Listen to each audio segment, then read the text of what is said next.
SM network प्रस्तुत Ichalkaranji news time एक शोध 77। नमस्कार, तुम्ही पाहतात एसएम नेटवर्क प्रस्तुत इचलकरंजी न्यूज टाइम। पाहूया आजच्या ठळक घडामोडी।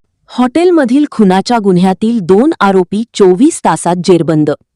शहापूर पोलीस ठाणे व स्थानिक गुन्हे अन्वेषण शाखेची संयुक्त कारवाई। यड्राव येथील hotel accord international bar and रेस्टॉरंटमध्ये झालेल्या खुनाच्या गुन्ह्याचा तपास करत शहापूर पोलीस ठाणे व स्थानिक गुन्हे अन्वेषण शाखेने संयुक्त कारवाई करत 2 आरोपींना अवघ्या 24 तासात जेरबंद केले। पोलिसांनी दिलेल्या माहितीनुसार दिनांक 22 ऑगस्ट रोजी रात्री 11:15च्या सुमारास यड्राव येथील संबंधित हॉटेलमध्ये किरकोळ वादातून मारामारी झाली। यावेळी आरोपींनी अल्बर्ट हॅरीबनी अब्रॉस यांच्यावर मारहाण करून त्यांच्या डोक्यात दगडाने गंभीर दुखापत केली। उपचारादरम्यान त्यांचा मृत्यू झाला। या प्रकरणी शहापूर पोलीस ठाण्यात गुन्हा दाखल करण्यात आला होता। गुन्ह्याचा तपास सुरू असताना स्थानिक गुन्हे अन्वेषण शाखा कोल्हापूर व शहापूर पोलीस ठाण्याच्या पथकाने समांतर तपास करून आरोपींचा शोध घेतला।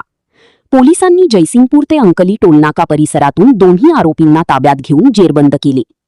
या प्रकरणी गंगा प्रवीणा पाटील वय 20 राहणार बेघर वसाहत यड्राव सध्या राहणार संगमनगर तारदाळ आणि अशफाक सिकंदर नदाफ वय 23 राहणार जामा मस्जिद समोर खोतवाडी अशी अटक केलेल्या आरोपींची नावे आहेत।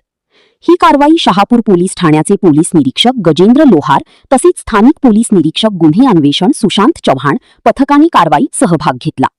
दरम्यान अटक करण्यात आलेले आरोपी यापूर्वीही गुन्हेगारी प्रकरणात सहभागी असल्याचे पोलिसांनी नमूद केले असून त्यांच्याविरुद्ध शहापूर पोलीस ठाण्यात यापूर्वी गुन्हे दाखल आहेत।